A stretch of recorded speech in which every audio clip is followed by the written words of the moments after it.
Price Lord மக்களே, இன்னைக்கு உண்டான வேத வசனம் லூக்கா 2ஆம் அதிகாரம் 38 முதல் 45 வரை. அவளும் அந்நேரத்திலே வந்து நின்று கர்த்தரை புகழ்ந்து, எருசலேமிலே மீட்புண்டாக காத்திருந்த யாவருக்கும் அவரை குறித்து பேசினாள். கர்த்தருடைய நியாய பிரமாணத்தின்படி சகலத்தையும் அவர்கள் செய்து முடித்த பின்பு கலிலேயா நாட்டிலுள்ள தங்கள் ஊராகிய நாசரேத்துக்கு திரும்பி போனார்கள். பிள்ளை வளர்ந்து ஆவியிலே பலன் கொண்டு ஞானத்தினால் நிறைந்தது. தேவனுடைய கிருபையும் அவர் மேல் இருந்தது.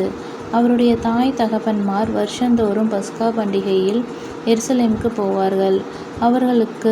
அவருக்கு 12 வயதான போது அவர்கள் அந்த பண்டிகை முறையின்படி எருசலேமுக்கு போய் பண்டிகை நாட்கள் முடிந்து திரும்பி வருகிற போது பிள்ளையாகிய இயேசு எருசலேமிலே இருந்து விட்டார்.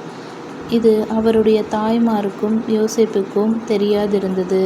அவர் பிரயாணக்காரரின் கூட்டத்திலே இருப்பார் என்று அவர்கள் நினைத்து ஒரு நாள் பிரயாணம் வந்து உறவின் முறையாரிடத்திலும் அறிமுகமானவர்களிடத்திலும் அவரை தேடினார்கள். காணாததினாலே அவரை தேடிக்கொண்டே எருசலேமுக்கு திரும்பி போனார்கள். ஆமென்.